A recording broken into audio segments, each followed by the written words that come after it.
central issue that got him reelected. You guessed it, it's the economy.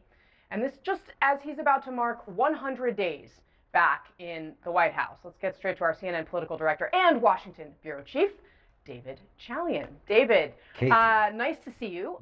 The president's approval has sunk to a historic low here, and now we're getting really more detailed data about the economy. It doesn't look good. Yeah, which is, as you stated and know, issue number one, and clearly what delivered him back to the Oval Office. And we asked people in our poll, these are brand new exclusive numbers from SSRS, 28% of Americans in this poll rate the current economic conditions in the country as good, 71% as poor. Take a look here when we asked, have Trump's policies affected U.S. economic conditions? How have they affected it? 59%, nearly 6 in 10 Americans say they've worsened conditions. Only 27% say they have improved conditions. How does that compare over time? Look here. Back in March, it was 51% who said his policies worsened conditions. That's up 8 points just since March. Clearly, the tariff announcement, the chaos around that is having a negative impression with voters.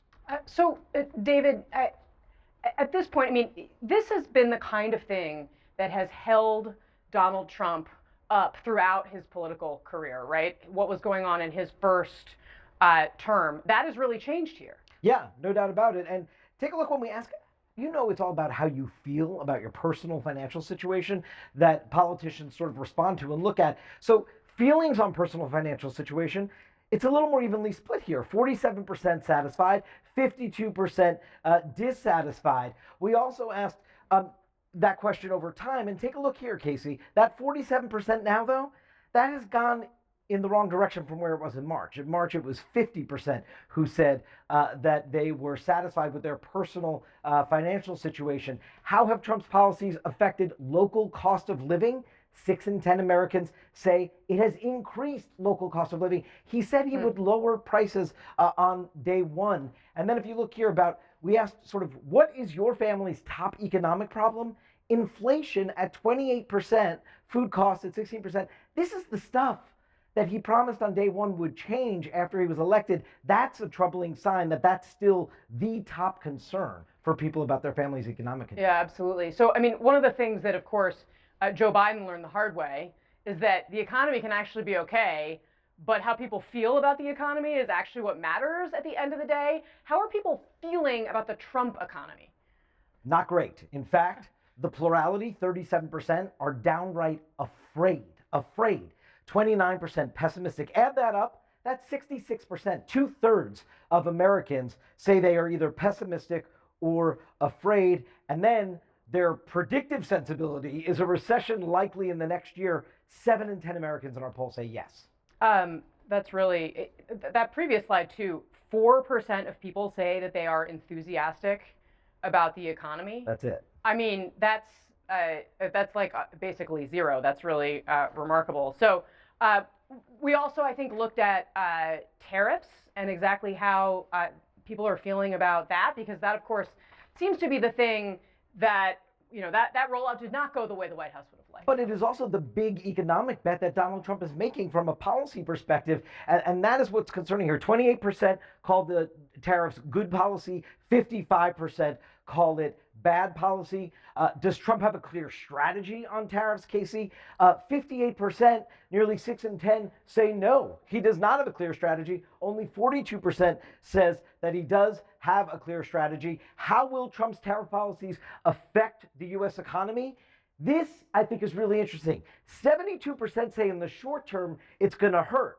53% say that in the long term it's going to hurt. That shows a little bit the success of the Trump messaging. Short-term pain for long-term gain. That is resonating for some people, but yet still a majority of Americans say that the tariffs will hurt, Casey. All right, David Chalian for us. Thank you very much for bringing us those brand new numbers here at the top of 4. We really appreciate it. And our panel joins us now, CNN political commentator, Republican strategist Kristen Soltis Anderson, the host of the Chuck Toddcast, Chuck Todd, CNN political commentator Ashley Allison, and CNN political commentator Scott Jennings. Welcome to all of you. Thank you so much for being here. Chuck Todd, this picture is not pretty for the president. I guess it makes sense that he's railing against all of the polls on his Truth Social platform. He's basically trying to discredit it. But I mean, this is some proof. You know, we're getting this data about what we've seen in the last month. We don't have the big economic numbers yet, GDP, the jobs, et cetera. What do you make of all this? Well, it's remarkable because it's in his first 100 days, how quickly this is now going backwards for him on the economy. And I think part of the problem is he won swing voters because of the economy. So in some ways, this is how he's going to get graded by the public, particularly those, not the hard partisans. I think the hard partisans are going to grade him in different ways, but on the soft partisans, and that's what you're seeing, the real movement here. It's among independents and the soft partisans. And they're very economically sensitive. And I go back, look, this tariff, what he did with the tariff announcement is he took ownership of this economy arguably before he had to. I'm old enough to remember when Barack Obama was blaming George W. Bush for the economy for 2 years, and he kind of got away with it. George W. Bush was able to sort of say, hey, I inherited a recession from Bill Clinton type of thing. You kind of want to own, and he instead, the tariff announcement, and that's why I've described it kind of like what Afghanistan did to Biden. That was his best subject as far as voters were concerned. And you messed up that, and this is what Trump, this is his best subject, and you messed up this. This is why I think it's been so catastrophic to him politically. Yeah. Kristen, you're our pollster at the table. What are you taking in as most significant from this new data? Well, if you look at under the hood, Donald Trump's own voters and Republicans still seem to like what he's doing. But if you are trying to figure out how do I sift through all these numbers, I always find it instructive. Do independents look more like Republicans or like Democrats under the hood? And unfortunately for Donald Trump in this poll, the independents look a lot more like Democrats on the question of has Donald Trump's policy improved U.S. economic conditions? Republicans, 63% say yes. But for everybody else, independents, it's only 17%. Democrats, it's only 3%. We know that's going to be low. But that's where I think the real issue is. The second problem is on intensity. You were talking about enthusiasm, optimism. When you look at Republicans, only 7% of Republicans say they're enthusiastic about what Trump's doing on the economy. They're looking to their president, who they voted for, and saying, I'm going to need you to tell me a little bit more about where this is going. Well, they're still looking. I mean, we've had an organ transplant in the Republican Party. The new organ is tariffs. This has not been part of the body Republican. And so Republicans, I think, are still... How are you taking it? How is it? I mean, we'll see, because I think what's on deck here and what will help reverse this trend in the polling, trade deals, announcements are good, peace deals, less chaos is good, tax deals, lower taxes is good, budget deals, looking like the Republicans are a competent governing party. So it's time for let's make a deal. And that will, I think, help people see the future, see the trajectory changing from something that they're nervous about to something where they can see. And we had a question about, does he have a clear plan? That would tell you, yes, they have a clear plan, because it looks like they're announcing deal after deal after deal. That's what they have to do next. That's what will reverse it. If these numbers were anything different, I would be worried about the American people. We have been on this stage multiple days. Oh my gosh, my 401k this day, the stock market.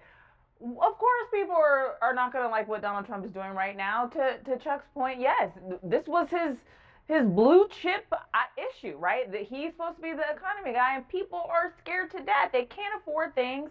Their 401ks are going down. They don't know what the plan is. Tell me a little bit more, but instead it's just, oh, polls don't matter. I would be surprised if the numbers were any better. Now, first week I heard a lot, oh, it's just his first week. Oh, now we're on the eve of 100 days. If this administration does not change course, maybe not on the policy, I think the policy is bad, and many economists think it's bad too, but if they do not start explaining to the American people how to get on the other side of this nervousness and anxiety, I bet you those frontliner Republicans will start to distance themselves from Donald Trump too, because these are not numbers that you can win in a midterm. I just don't think Republicans running are going to be able to do that. I mean, Trump is such a dominant force in the party they might lose. And in politics, but that's why they have a job to do. They have to cut taxes. They have to make the tax cuts permanent. This reconciliation process is going to give every Republican a chance to vote for several things that you can take home and say, we're doing our part. We're knocking taxes down. We're unleashing American energy.